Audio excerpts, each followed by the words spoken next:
hindbrain, which is located behind the pons and medulla partially, and below the occipital lobe of the brain, of the cerebellum.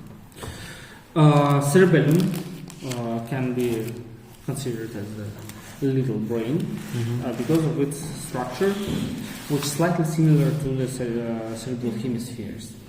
Why? Because it is the second structure which has cortex. We have cerebral cortex and we have cerebellum. Have you already seen the cerebral cortex on histology classes? No. No, not yet. So there will be 3 layers of the cerebellar cortex: molecular layer, granular layer, and layer of Purkinje cells. Okay. Also, cerebellum has 2 hemispheres, right and left.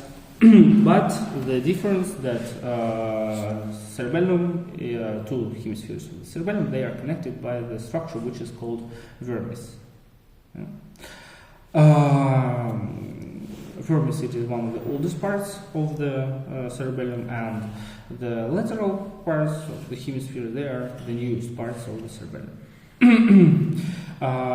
Cerebellum, both vermis and hemisphere, they have lobules.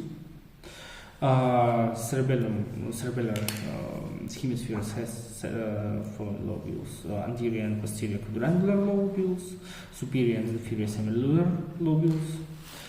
This is superior surface of the cerebellum. And here we find inferior surface cerebellum. So here will be continuation of the inferior semilunar lobule, and further gracile lobule, viventer, tonsilla of the cerebellum, and the flocculus of the cerebellum. And vermis, lobules of vermis are better seen on the sagittal section. So here the vermis is in sagittal section. So here we can find the lingula of the cerebellum.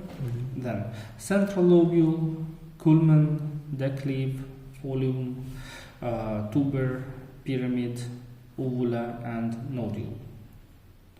So,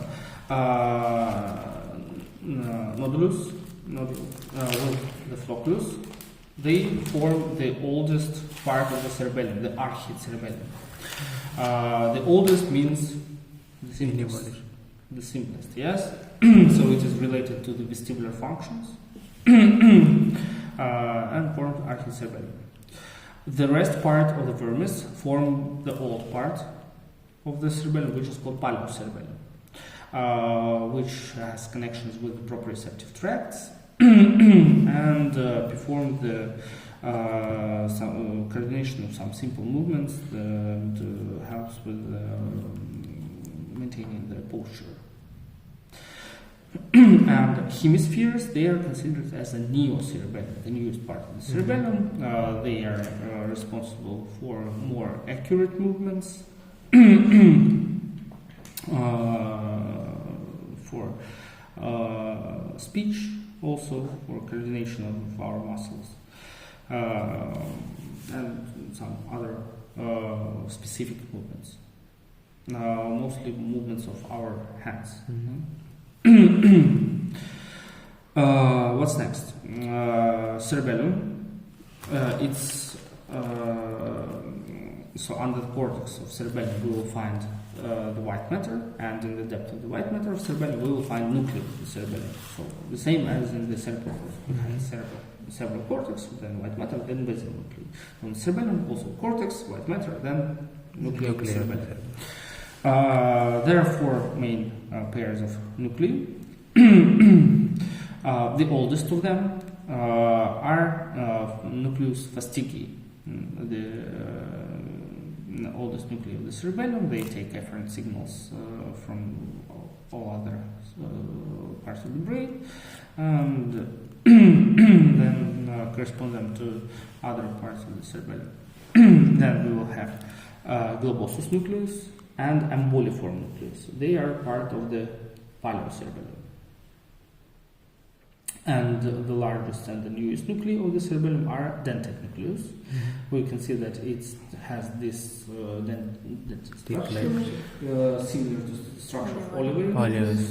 To have connection to the olivary nucleus, also has connections with the red nuclei of the midbrain. For example, sends the fibers, dentate fibers to the thalamus.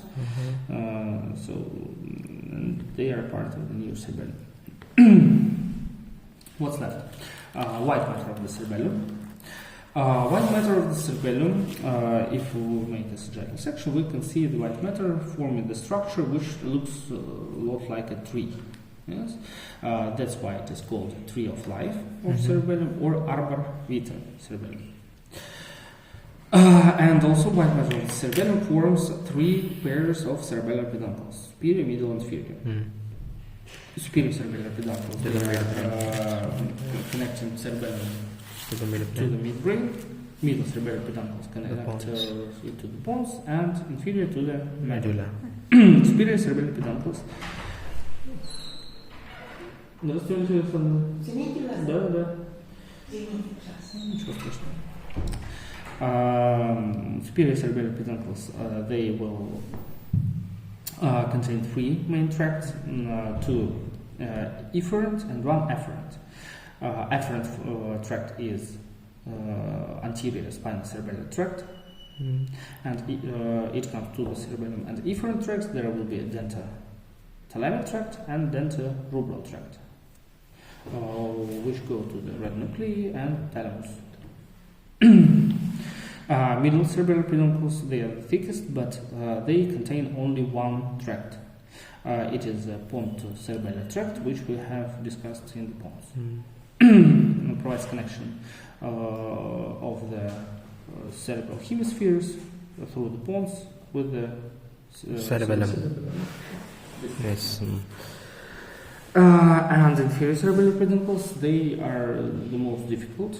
They contain about 8 main tracts there.